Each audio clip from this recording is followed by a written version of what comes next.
So basically about the error criteria, the quantitative error criteria that we need in order to, well, deal with errors.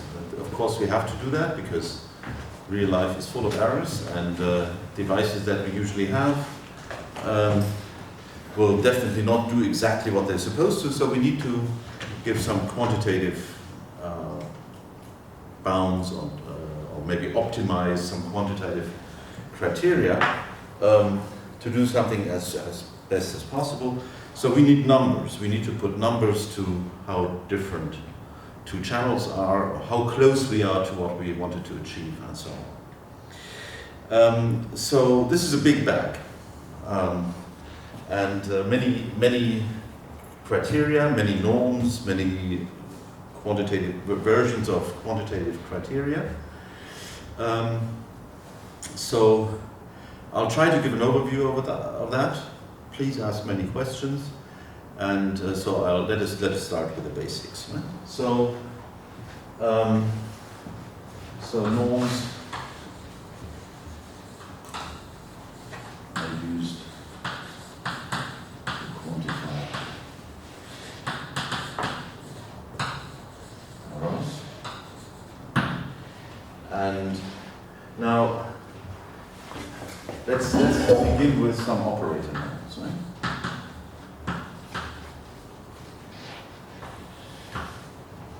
So for, let's say, some operator A in B and H.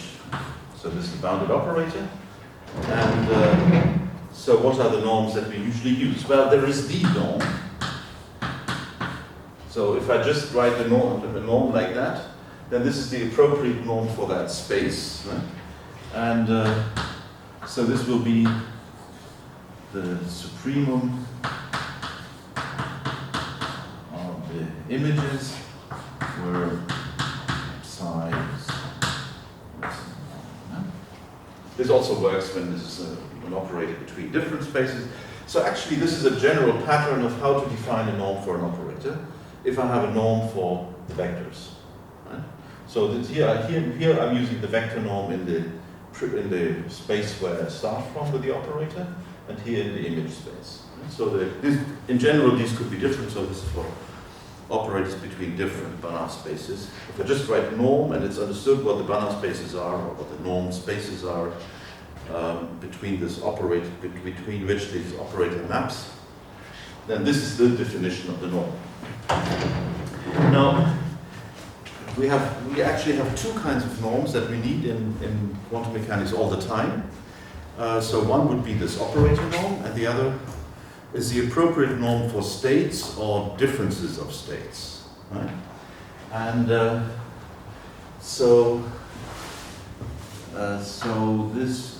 let me just define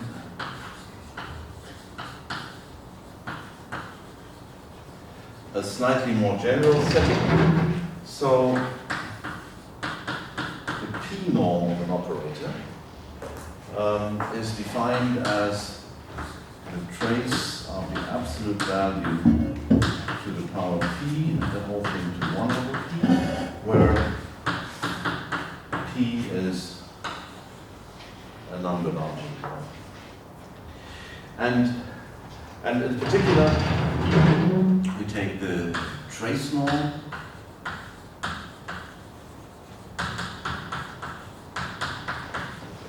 That's this, where P is equal to 1. So this is called the trace norm. And actually, this, if we take, let's say, an operator in a finite dimensional space or something like that, and or a bounded operator, we take P to infinity, then this actually converges to the ordinary norm. So actually, A infinity is defined as A. Right? Now, oops, okay, so these are sort of standard norms, but actually the ones that we need is the infinity norm and the 1 norm. The infinity norm is what we use for observables, the 1 norm is what we use for states. So So, but quite generally, so duality, with the duality statement.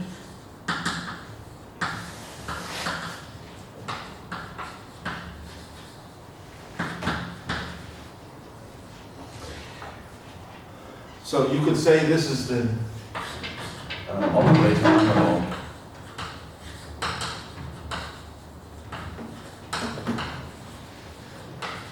of the LP spaces. Of some measure space with respect to and they behave in many ways like the LP norms. And the duality is also one of these statements. That is, the Q norm can be expressed as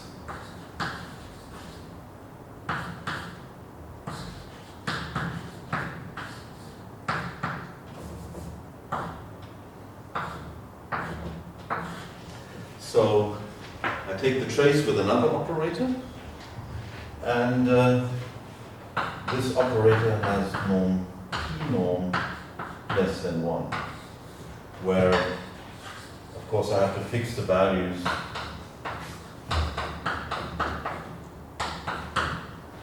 of these norms. So in particular, if I take this also holds for infinity. For infinity this is 0, and then the dual index of the norm is 1. So in particular I can express the infinity norms as a supremum over x's which have fixed trace norm, 1 norm. And this is actually what we do all the time. This is like expressing the norm of an operator in terms of supremum of expectation values. For the x's with norm 1 would be in particular the density operators. Turns out they are enough to take for that. And the infinity norm can be expressed, for q equal 1, so the trace norm can be also expressed as a supremum of expectations or expectation differences. So actually we'll use this mostly for q equal 1 or infinity, and there you use it all the time. Now this duality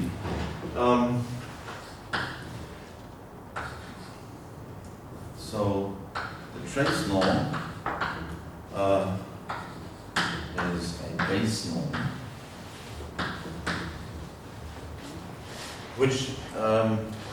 which means the following. So we have an ordered vector space here. Right? So we talked a lot about the positive clone. So if this is the positive clone,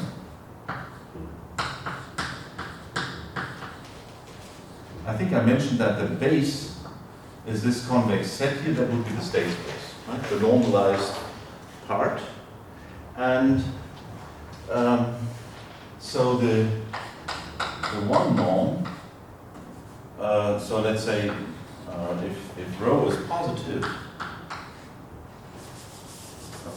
so if rho is positive, then this is just the trace of rho, because then the absolute value that is formed here. Oh, did I say what the absolute value is for an operator? Maybe I used it somewhere, maybe, where absolute value is square root of a sine a. Okay, so the norm is additive on the positive column. And actually you can take this as the definition of the base norm. Then the norm 1 elements, because this is additive, would be in a linear manifold like this, and this would be exactly the same. Now, if we look at the norm only on the Hermitian part, then we can extend this clone backwards also, so the negative elements, and obviously these also have norm 1. And it turns out that this is the unit ball, right? So this is the unit ball. So if you like geometric thinking, it's good to visualize a norm in terms of its unit ball. And So this is for the on the Hermitian part. Right?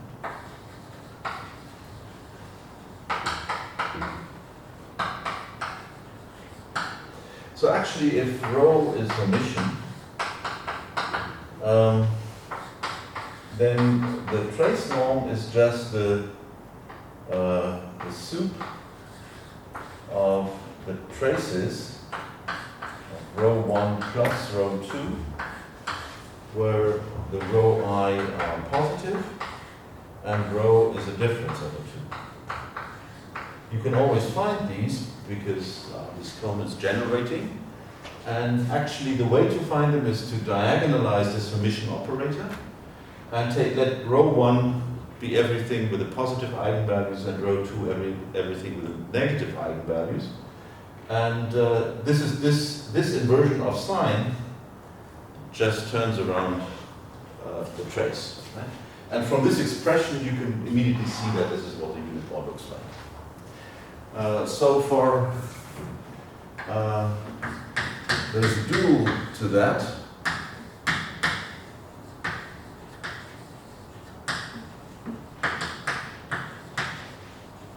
So this is actually these geometrical descriptions are part of a general duality theory that is used in generalized statistical theories, general probabilistic theories, GPTs it's sometimes called these days, where you basically allow this convex state space to be an arbitrary set. And you will always have a base norm, right? So base norms are a generalization of both the quantum and the classical case, and actually any convex set can appear here. And the dual concept, so this is always for states, and this property, or the unit property, is one that is always relevant for the operators. Right? So what does that mean? Again, we have a positive cone. Let me highlight that. Well, I can't hold it down. So this is 0, and then there is a unit element that we call 1. Now, an order unit is an element in a cone is defined as an element that, so if I multiply that with a sufficiently large number, it will be larger than any of the elements in the positive cone. So everything is dominated by this order unit. And then I have -1, somewhere down there. And I get, so this is the backwards cone.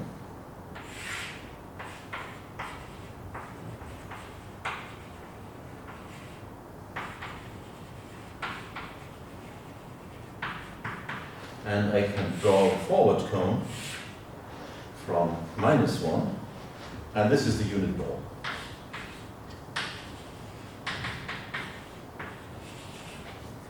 So the unit ball actually in this conception is a set of all operators or elements X that lie in the ordering between -1 and 1.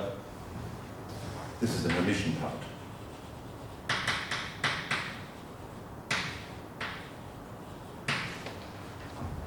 Of course, a general, so the Hermitian part is what is relevant for the statistical interpretation most of the time, but of course we have these other operators around and we have to deal with that as well. That's a bit more tricky actually, to compute. If you have a non-normal operator, computing the trace norm would actually involve computing this, the absolute value first. Right? Okay. So this is actually not the most commonly used set in the for quantum information, because what we're interested in are the effect operators. That is, the operators that can appear as the operators for probability measurements for a yes/no question. And so this is actually 2x minus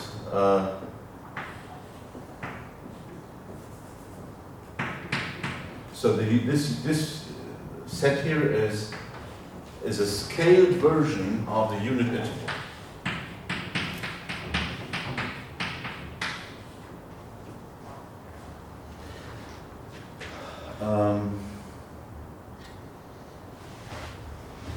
What should I should also perhaps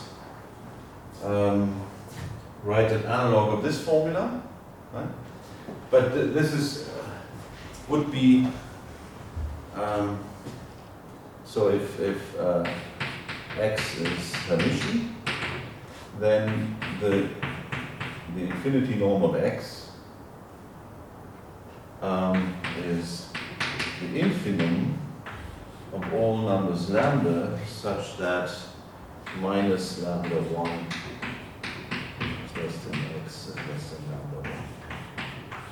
Right, so this is basically, I'm blowing up this thing until it includes x. And the scale factor I need for that is the value of the norm. Right? Which is really just saying that this is a unit ball. Okay, so those are the standard norms, and so the operational interpretation here is always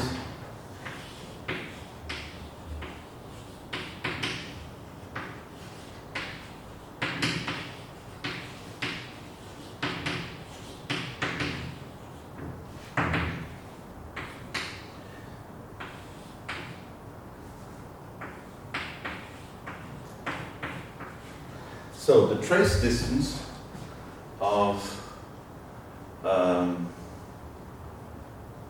two density operators is the largest difference of probabilities I can get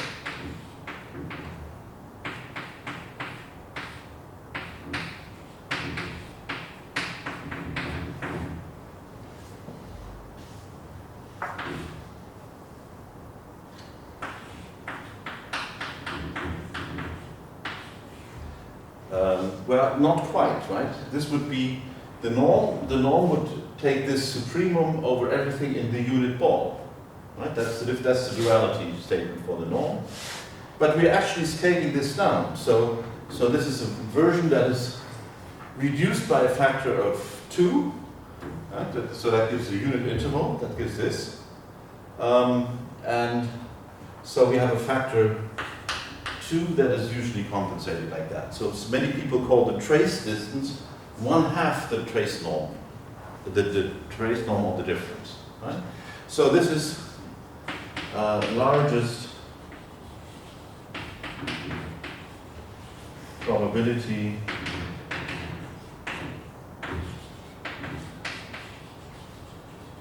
difference when replacing row 1 by row 2. Of course, this is symmetric. So that is the basic operational meaning. Okay, so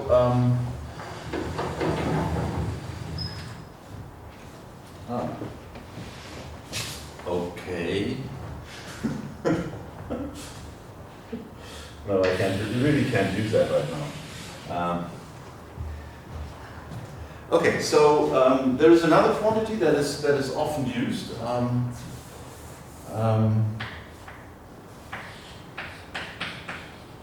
Often used criterion for distance to a pure state.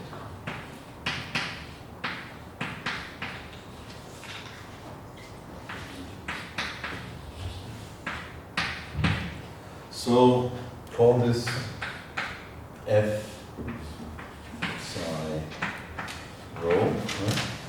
This is called fidelity of rho with respect to psi. So let's say psi is the pure state I wanted to make, and I've actually produced the state rho in my apparatus. So I want to say how good that is. And so let's just this overlap scalar product. That's immediately calculated, no optimization, no eigenvalue computation as in the computation of a norm. And that's why this is very popular.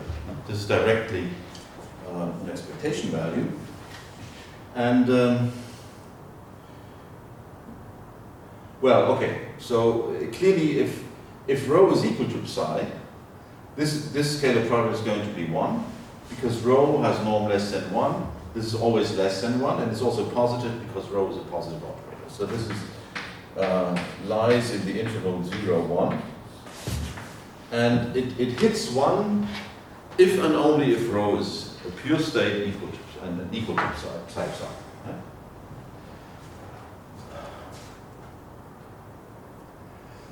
So let's do some work and check how fidelity compares with the trace distance.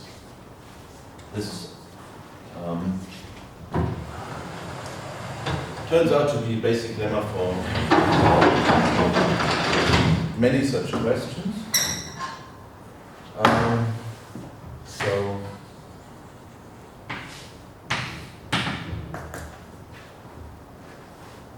So the trace distance of rho from the corresponding pure state. Did I put the 1/2 on that side?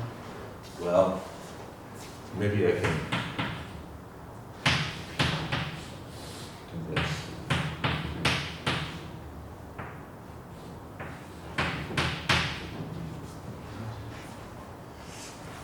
So there is a direct bound, and let's prove that.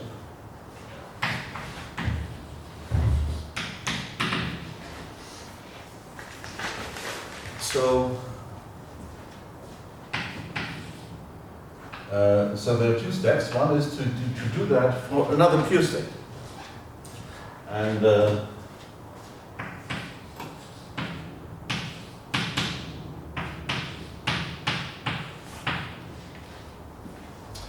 so now we have two pure states, and we have to compute this trace norm for a fairly generic distance. So how do we do that? Well, we can simplify the work by just arguing and operating, computing in the two-dimensional Hilbert space that is spanned by these two. And I can do more, so without loss.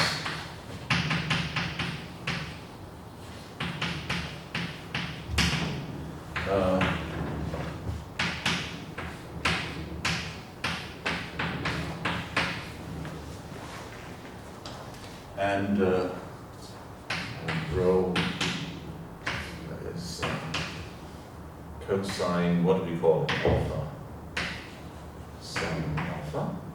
Right? And the scalar product between these two is just the cosine of this angle, so alpha is actually the angle between the two vectors. It's clear that both sides only depend on this angle and on nothing else. So we have to just check that this is true for the appropriate function of the angles. So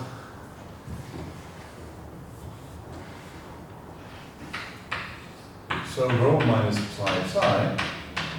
Actually, so this is a standard way of computing such bounds. So let me just do it in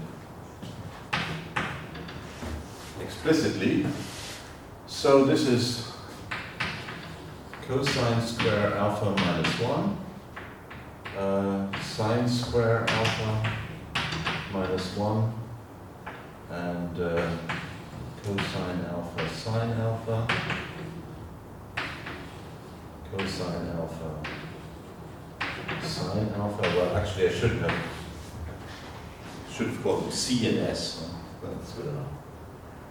Okay, so we have to compute the eigenvalues of this guy.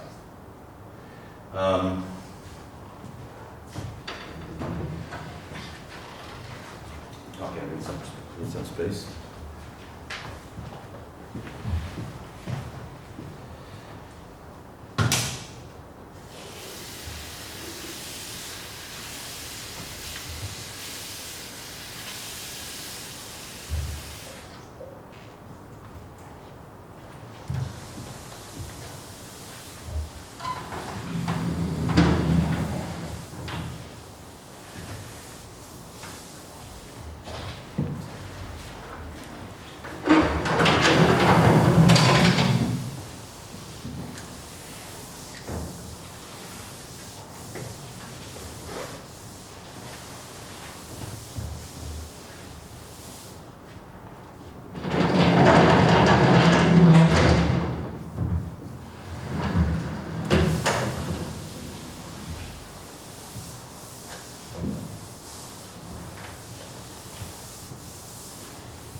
So the trace norm of this.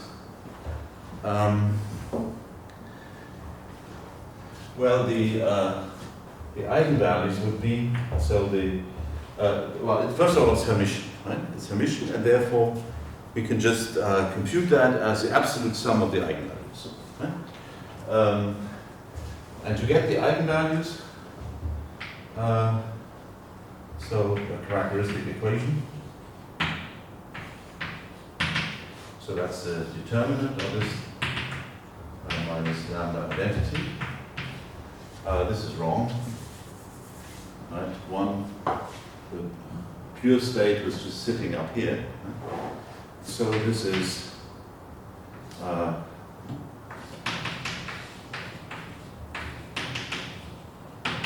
so let's do this abbreviation.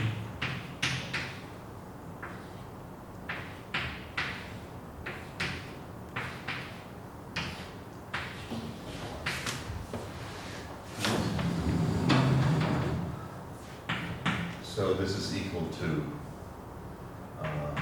lambda squared minus the trace. The trace has a 1, the trace is 0. Well, that's not a surprise because we had two states, right? Minus 0 times lambda plus the determinant of the original matrix. So we set lambda equal to 0. So this is s squared c squared minus 1 minus c squared s squared. So this is lambda squared minus s squared, c squared minus 2, right?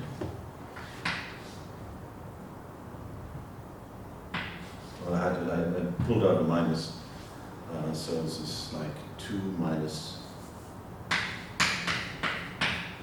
c squared, and this is of course 1 minus c squared. So something's wrong.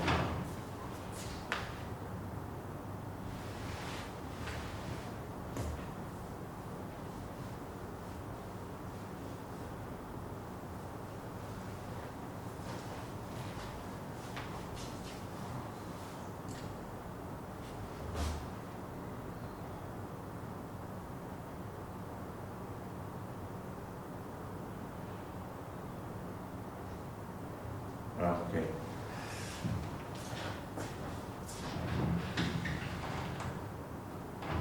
So it follows that lambda is plus minus the root of that, right? Doesn't the s squared, c squared get 0 when we multiply all these things? This is minus s squared, right? Sorry? No. S squared, c squared, and minus c squared, s squared? Let's see. Isn't it just s minus s squared? I have two of these guys. Yeah.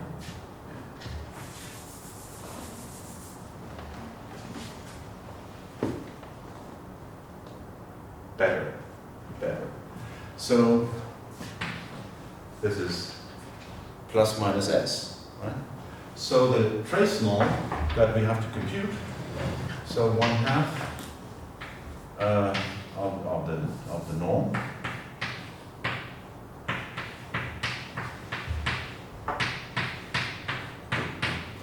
is equal to, well, 1/2 times 2 absolute value of s, which is and s is just so this is c squared, right, for that particular choice of vectors.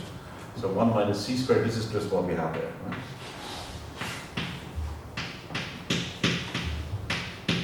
So we've actually shown that in this lemma that equality holds for pure states. So the second part is looking at a general rho. So rho can be written as a sum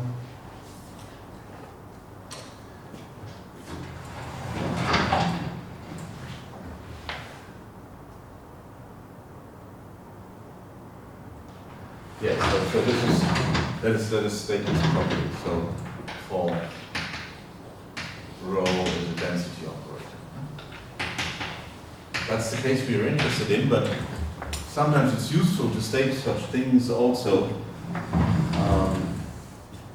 in a slightly more general case. But actually here it's the one here shows us that actually the normalization is important.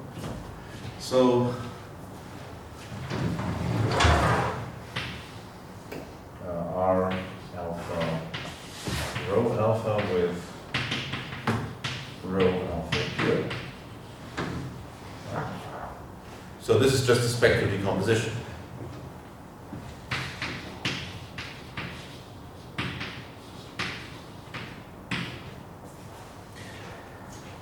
And then we have that the norm of rho minus psi.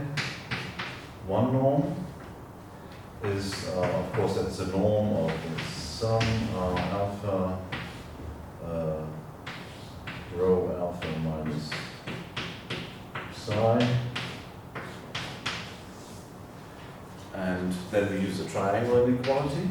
So this is less than R alpha. Now we have a pure case back. So we can use that formula.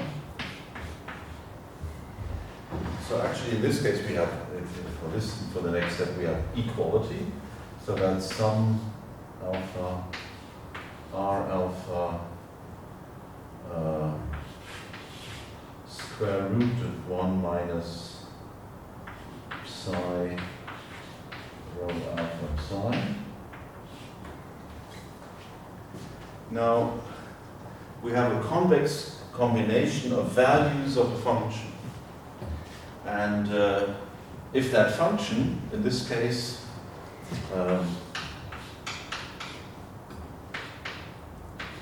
the root, root 1 minus x, it looks like this.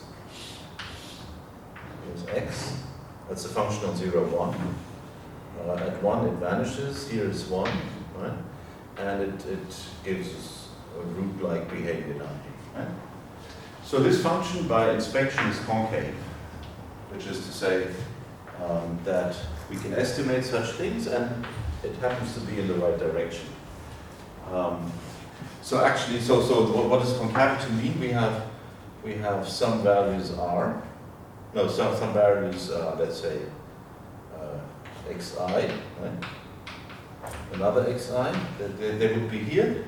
And we have a convex combination of the function values. And then the value at the corresponding convex combination of the arguments is going to be higher. This is concavity. Right?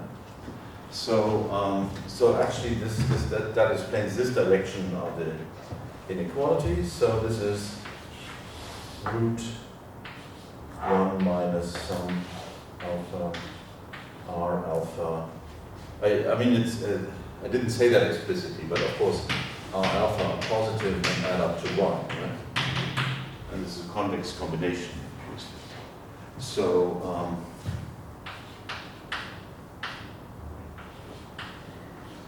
and so I can simply assemble the row inside here, and that concludes the proof. Now this function is strictly concave, so actually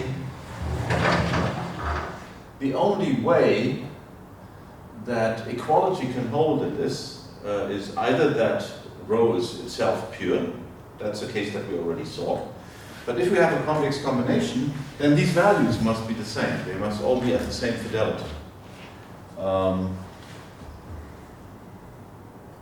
And also the triangle inequality must be tight. Right?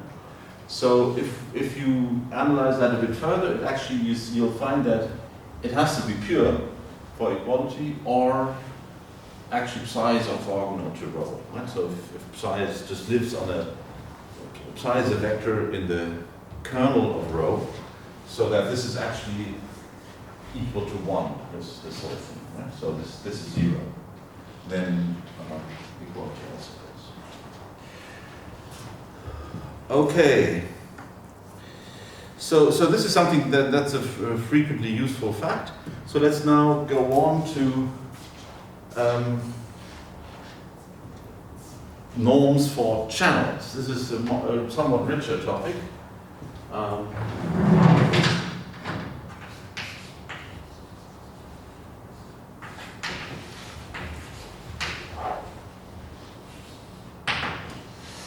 So let's say I have two channels, and I want to say how far they are from each other, how similar they are. Now, we can do the same thing. First of all, we can just take the norm without any declaration. So there is a meaning to the symbol before we even start defining things, right? There's already one meaning for that, which is each t is an operator on a Banach space, and therefore we know what the norm is. Right? So this one has to be the supremum over all x, with norm x equal to 1. Actually, it doesn't matter whether you write equal or less than or equal, because you can always scale it up to equality. This is more suggestive of the unit ball, so I sometimes write that. I'm not very consistent. And so,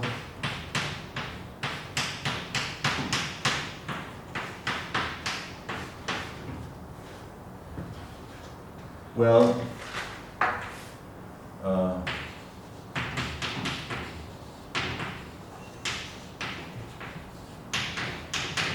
let's take these in Heisenberg picture. Then the norms, the relative norms here are the infinity norms. So x is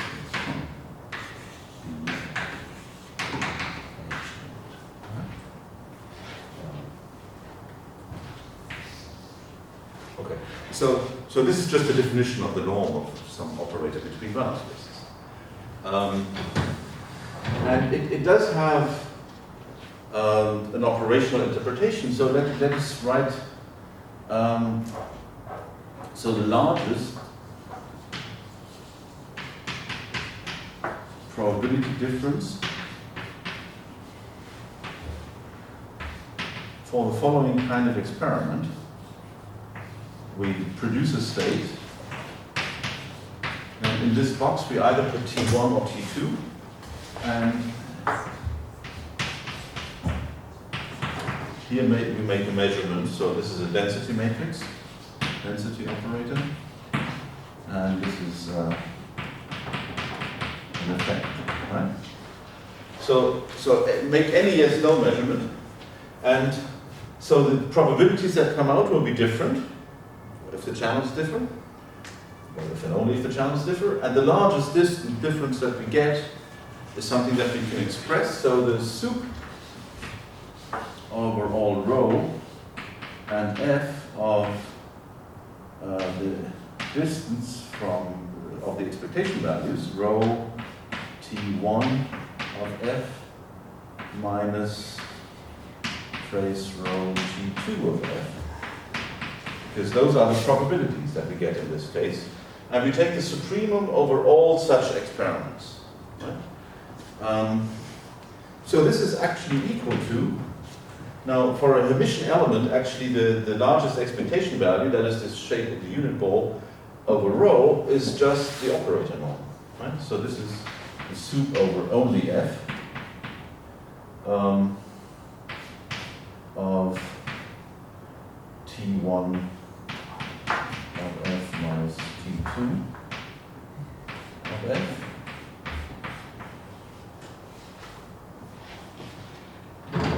So that's just the norm duality, and but this is just what we define. Right? So that only that we should take here not. Okay, so it's not quite that, because we are taking the scaled version of the effects here. So this is actually 1/2 of the norm. Right? Now, I'm writing this so explicitly to show that this is exactly the same as in the Schrödinger picture. Right? This interpretation, here I can just dualize. And I run the same steps, so if the channel map in the Schrödinger picture is a map from one trace class to the other, and then I do the same thing with the trace norms. And these norms are the same, right? Because they both have this interpretation as the largest distance. Now I just realized I glossed over one subtlety here related to the fact that we don't just have the Hermitian elements around. So strictly speaking, this is a supremum over all operators in the unit ball, and not just the Hermitian ones.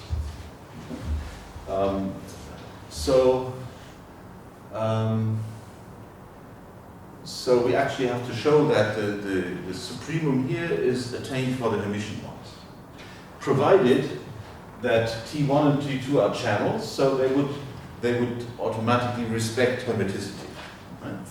Now, a general element can be split into a Hermitian and an anti-Hermitian part, and if we plug that in, should we do it explicitly?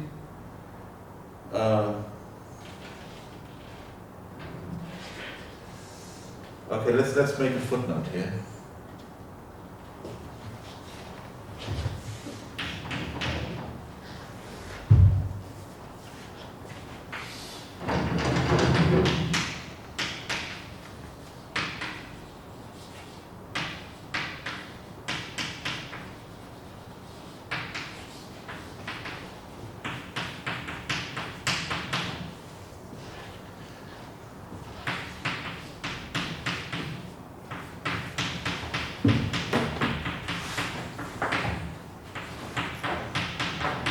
So channels, of course, respect positivity, and therefore they map Hermitian elements to Hermitian elements. And another way to write it is like that. And so, so what do we have to show? We have to show that we cannot, if we know the norm on the supremum on the Hermitian part, we are already done. So if x is equal to x1 plus I x2 with xi star is equal to xi. That is x1 is 1/2 of x plus x star, and x2 is 1/2I.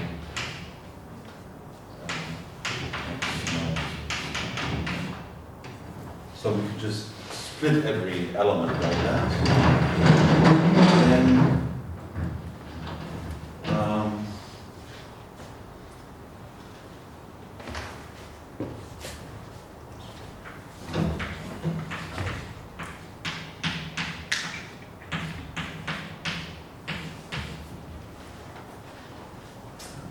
And maybe no, I do get a factor 2. So sometimes you get a factor 2 here, sometimes you don't, and I have to do the computation usually in order to find out which.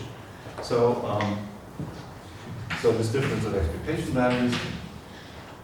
Can you comment once more why did you have 1/2?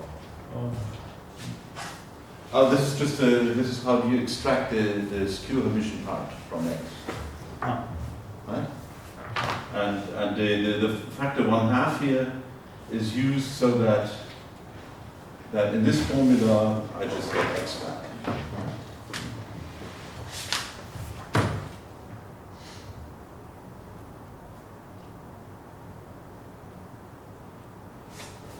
So maybe I get a factor 2 now. It's still true though. It has to be proved differently, but let's see. Right? So I have a general x here. And then I can estimate this norm as T1 minus T2 on x1 plus with a factor 2.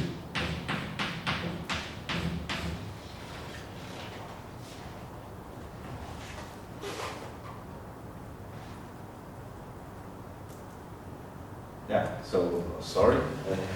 Anyway, these are not Hermitian elements, right? So this is less than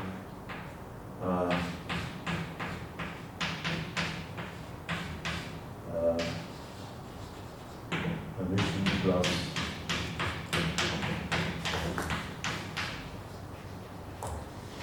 Hermitian. So this is factor 2.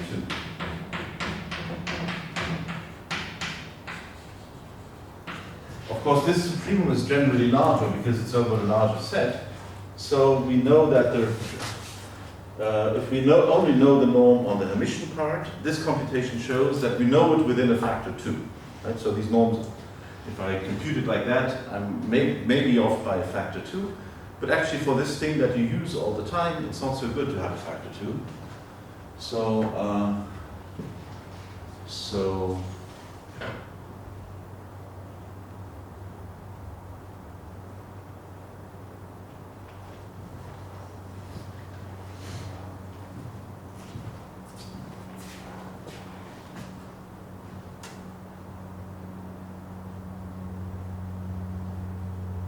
that's a notorious problem. We always have that. And actually, I'm beginning to wonder whether it is actually true.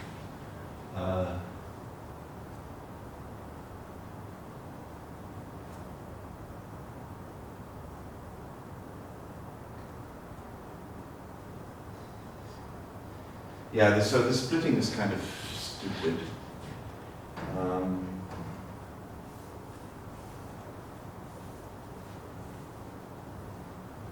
Have to think about it.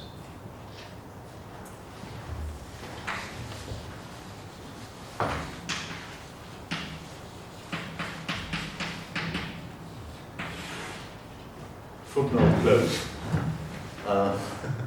Okay, but there's one important modification we have to do with this norm. Actually, sometimes it's useful to take the norm in that sense when the x's are taken in some Schatten norm and I take the Schatten norm on the other side as well. So this is like the p to q norm for two arbitrary values of p and q.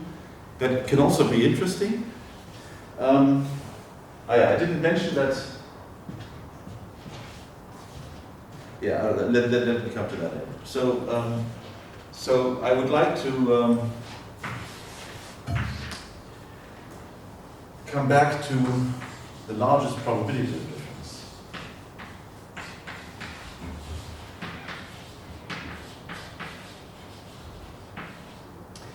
Because we can do other experiments with a channel. Right? So if I have a channel, this is not the only way I can use a channel in a larger experiment. I could use it anywhere in a network in the box diagram like that. Right? So I have some computation steps, and in one step, I replace T1 by T2. And I would like to have a guarantee that this doesn't change too much. Right? So this is very often the realistic situation. Right? So I have some place where I want to exchange these channels, and I want to have a promise for the probability difference. So actually,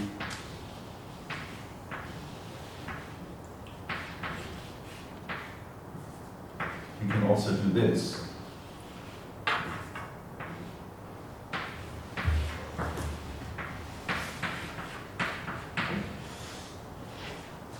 That is, produce an entangled state, usually entangled state, a general state, and then somewhere in an overall experiment, I replace T1 by T2. Of course, it could be a more complicated network, but I can summarize all the other stuff into rho and f, stuff that happens before and stuff that happens after. So this is pretty much the most general situation to consider for such networks. Right? And And this gives another definition.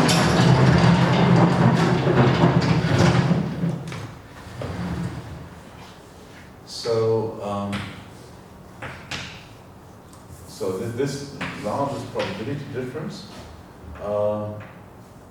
is the soup over rho and f. Now on an extended space, right? And then I have trace rho T1 minus T2. That's a way to write it just together. I'm going to take the difference there. Tensor the identity. So that's the difference of the channels here. And this acts on F. Right? So that would be the expression. And so this is actually nothing but 1/2 the norm of T1 minus T2 tensor the identity. Now the identity, that depends on the size of the Hilbert space, and we take the soup also over all dimensions of the Hilbert spaces of the ordinary norm, and this thing is called the tensor stabilized norm, or the norm of complete boundedness, and this is why I put a CB here.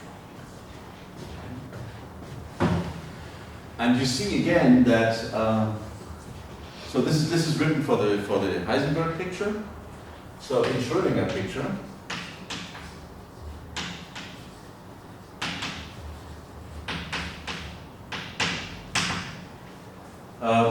you just get the dual norm of that, right? So this is the norm between Banach spaces, now the CB norm, and there is a dual to that, which is just expressed like this. I just dualize this part onto here, and you would get T1 minus T2 pre-adjoint. The adjoint of the identity is the identity, right? And this is from 1 to 1, right? Between the trace norms. And this is sometimes called the diamond norm.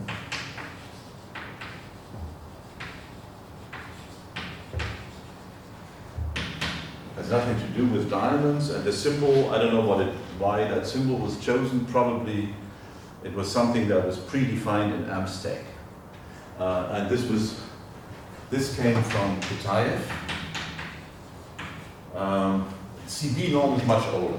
Right? So actually they're the same thing. It's the diamond norm and CB norm are, if there is a difference in the way these terms are used, then typically this is for the Schrödinger picture, and that is for the Heisenberg picture, but I mean, I don't know.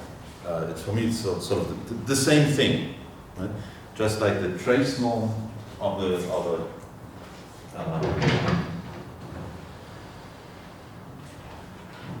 it's just a largest probability difference. Just to Okay. clarify, could you write the note T1 and T2 in this picture? Sorry? Yeah, so this could be either T1 or T2, so I have two different experiments. Each of them gives a probability, and the maximum difference of the probabilities is what I mean. Right? Okay, so the CB norm, well, it has a bit of a reputation to be not so directly computable. Right? The computation of the norm, of course, is sometimes necessary to do fast.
So it's certainly true that, well, so let me just write this difference as T, right? So T is a map from B of H out to B of H in. And then I can take the ordinary norm. The CB norm is always larger than that because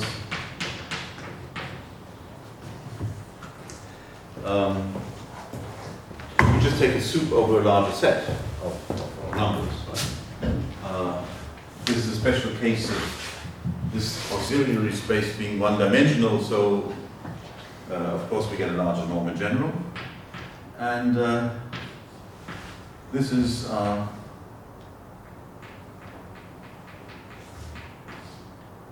constant times the t. So these norms are equivalent in the sense of norms. They do this, generate the same topology. But C depends on dimensions.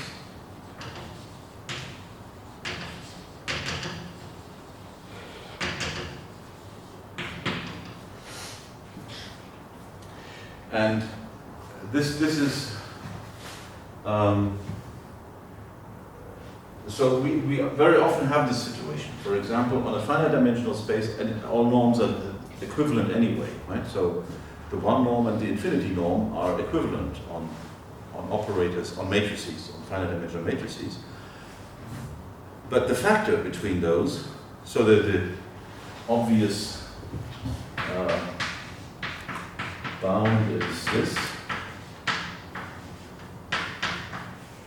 right? Because the sum of the absolute value of the eigenvalues can be d times the largest eigenvalue when they're all the same. Right? For the identity, this would hold, for example. Right? So would be equality, and this is the best bound. And this, again, this depends on dimension. And that means that if you start making estimates, dimension-dependent factors are very bad for coding theory, because typically we want to make an encoding over many copies, so the dimensions blow up very rapidly, and actually exponentially. So dimension-dependent factors kill everything, right, in many applications in quantum information. Therefore, this is true, but not necessarily helpful.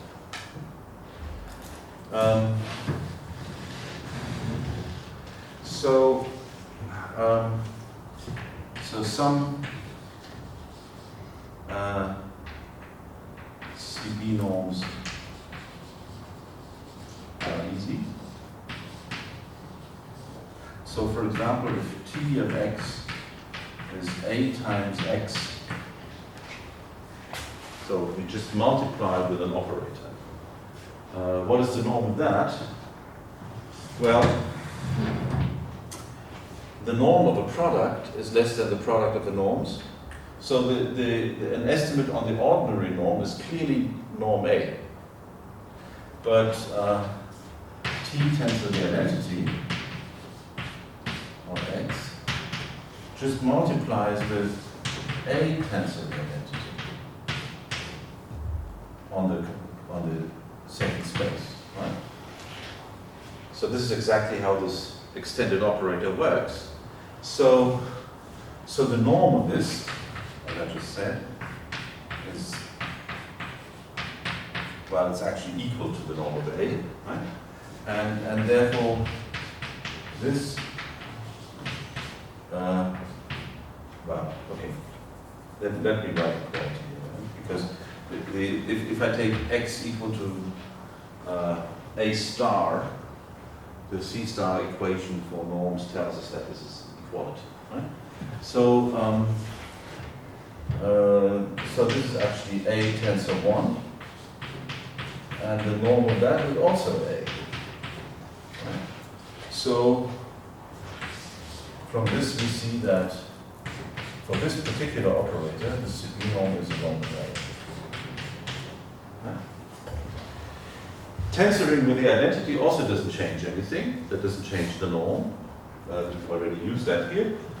And tensoring more identities is still tensoring with the identity. That still doesn't change at all. So actually, if T of x can be sort of written in a Steinspring form, V star x tensor 1 V2 with two different operators, then we can just estimate the CB norm directly. Right?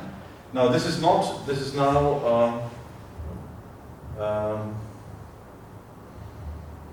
yeah, so we are actually applying a product of such operators, and therefore this equality doesn't hold anymore.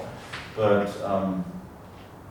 we still get that, that the CB norm of T is less than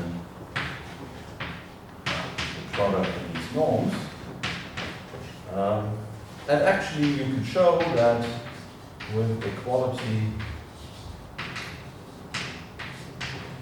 for well-chosen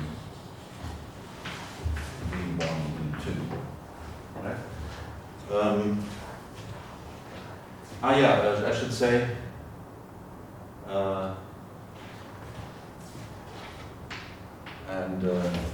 so this depends on dimension, and C is actually infinite for infinite dimensions.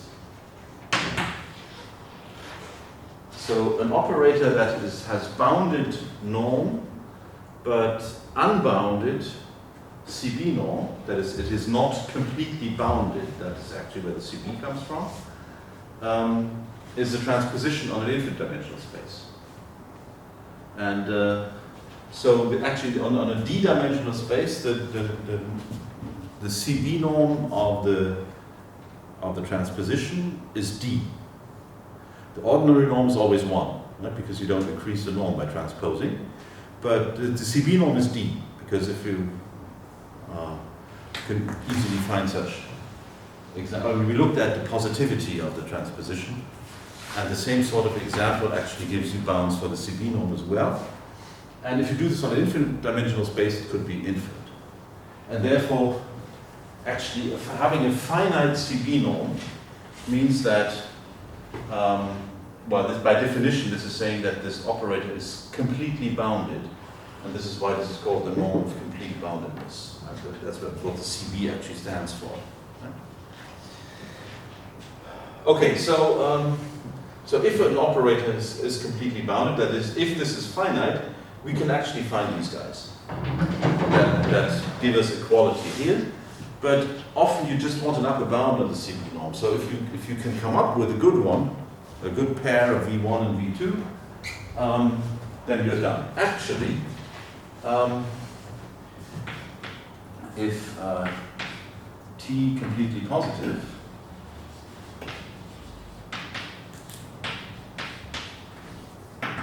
then the CB norm is actually just a normalization. So this is an operator, and its infinity norm, its ordinary operator norm, is then the CB norm. So for channels, the CB norm is easy to compute. It's just 1. But for differences of channels, this is not true. Because the difference of channels is not completely positive, and then all this stuff starts. Actually, if T of x can be written in this way, tensor, let's say T, some operator for an isometry from H in to H out tensor K. So exactly what a Steinspring isometry would do, right? If I put the identity here, I get a channel. If I put minus the identity in, I get minus a channel. So a difference could also be sitting here. And this operator is then exactly as before.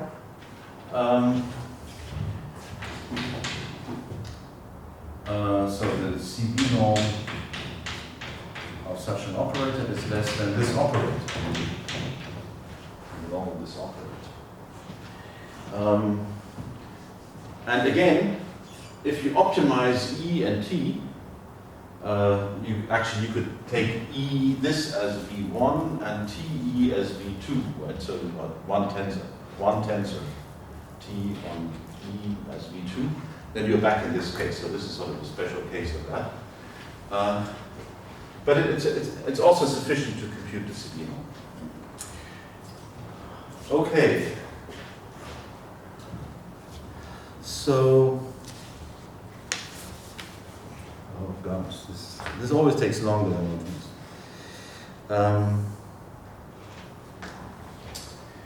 So,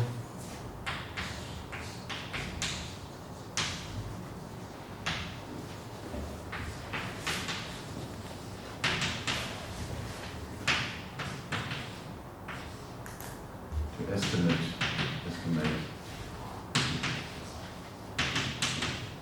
distance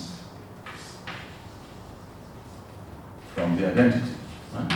So, for example, if I do error correction, the size of the errors, the identity would be the ideal channel, and then the size of the errors could be taken as the Sabino distance from the given channel to the identity.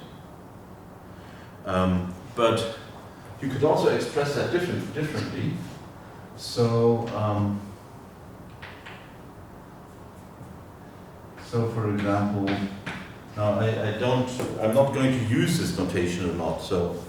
But let me just say one fidelity here, which is natural, would be, well, I apply T, let's say in the Schrödinger picture, to a pure state.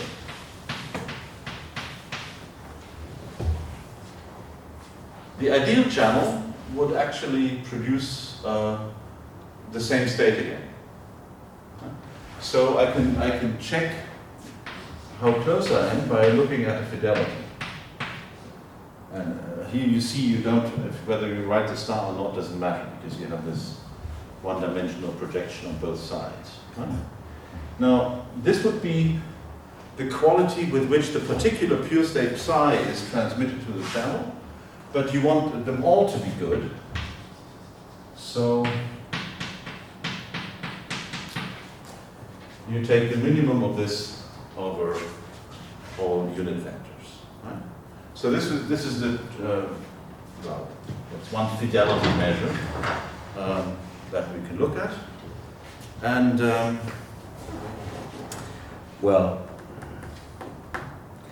then. But this has the same problem as the ordinary operator norm.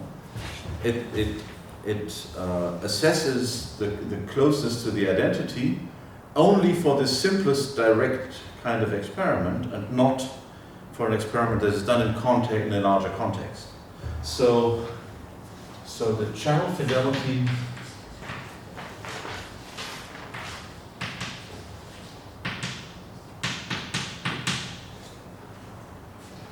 is something like soup over n. This fidelity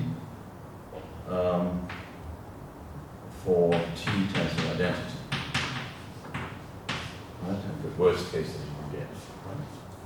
So you're doing the same thing, but only that the states that you're testing will be, you're testing the channel only on parts of the entangled state. And some further distances like that, and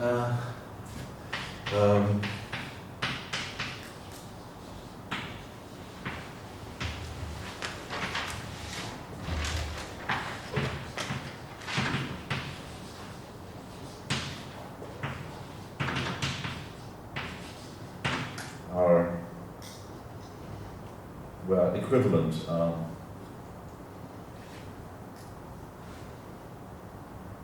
Let me just finish the sentence. All these measures are equivalent with dimension independent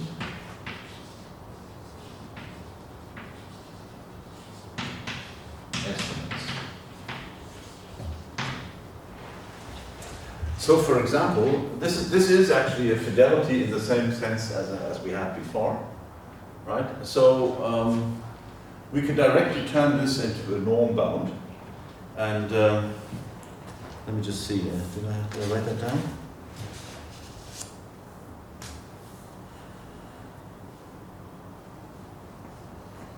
Yeah, there can be square roots and so on. So you can use lemma above. So you can always use this conversion between fidelities and norm estimates. So basically, it doesn't matter whether you demand that the fidelity of a corrected channel goes to 1 or that the CP norm goes to 0, distance to the identity goes to 0, or all these things. I should mention one more little fact.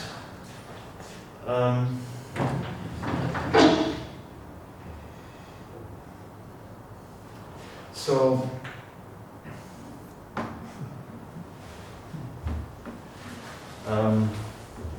I call this the continuity of the Steinspring dilation.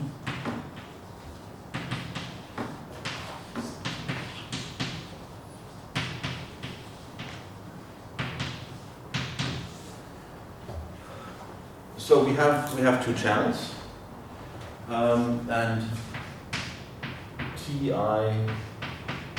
is given as Vi star X tensor identity.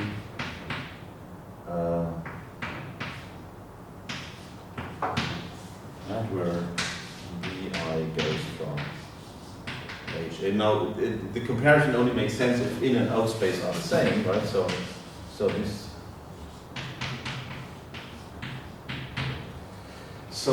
So this isometry is what completely describes the channel. And you would like to know that if two channels are close, then actually these are close. Well, that's not true, because obviously there are different choices here. For example, you could change them by a phase. You could change one of them by a phase, and then even if they're the same, the dilations don't have to be exactly the same. There would be, with two operators that differ by a phase, can have a large norm distance. Right? So that's not a good idea, but the best you can do, so the Bure's distance, so this guy is not French, so it's Bure's distance.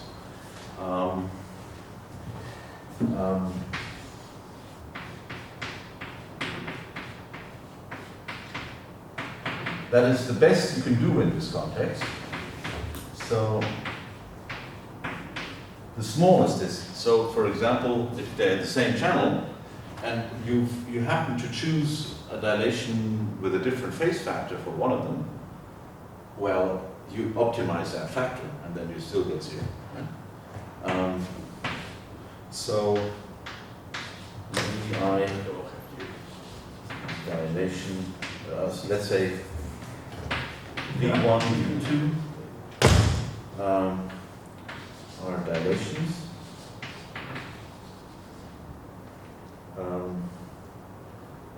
To the same space.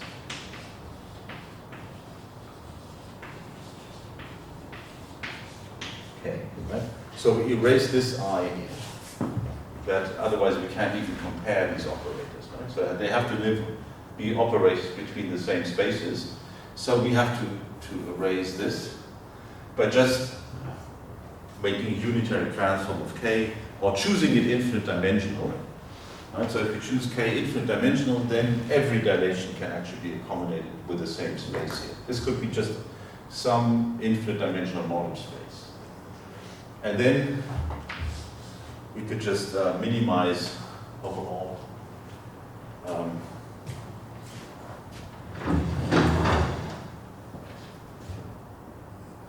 overall such dilations. And the continuity now means that if two channels are close, this is actually also small. Right? And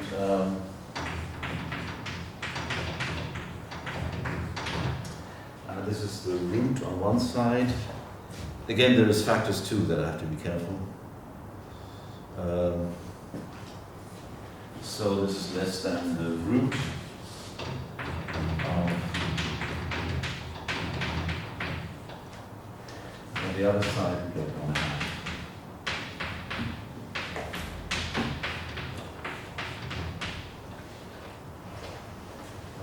Let's say 4 channels. Otherwise you get somewhat different factors here from the normalization. So this is a very useful fact. For example,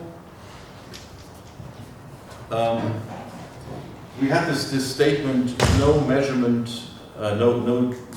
without disturbance. Yeah? So suppose we have little disturbance. We would like to know how much information could be leaked to environment. So if there's no disturbance at all, nothing can be found out about the system along with that channel. Right? So you know that if you know the overall operation, any potential eavesdropper will learn nothing. Because the complementary channel, as it were, I mean the dilation would be with a one-dimensional space, and the possible things that could be extracted would be observables in that space. Right? So now suppose we know that the CB norm, the distance to the identity, is small. What can we say? Well, then we use this to produce a dilation which is close to the dilation of the identity, which is just a unit operator, which means there has to be one cross operator which is close to the identity, and the rest has to be small, something like that. And from that you could estimate that the channel, the complementary channel, I introduced that, so the complementary channel is what could be learned by the environment, is very close to a depolarizing channel, which is the complement of the identity. Right? So that is all the probability differences that Eve could make out by observing with this channel are very small. So no matter what the inputs are, the probabilities will be basically always the same, and you can make an estimate about how much they can vary simply in terms of this distance, because that gives you a distance between the dilations, and from that you directly get an estimate for the complementary channel. So this is a very useful fact also for cryptography. Actually, I just met at the workshop where I was in Nijmegen the other day. I just met people who are using this continuity theorem to prove simple cryptographic estimates. Actually, I should say this is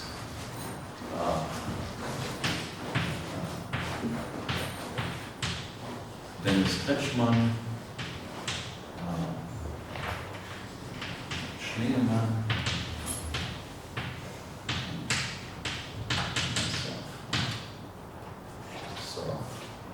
sometime back in the 2000s. Okay, I think, maybe even over time now. This is my basic run through the important norms. I haven't told you how to compute, for example, the CB norm as a semi-definite program. So I will come to that. Also, how to optimize an error-correcting code when I know exactly what the noise is. There's a numerical procedure to do that, and I promise to talk a little bit about that, so this will be next week. Right? Okay, thanks.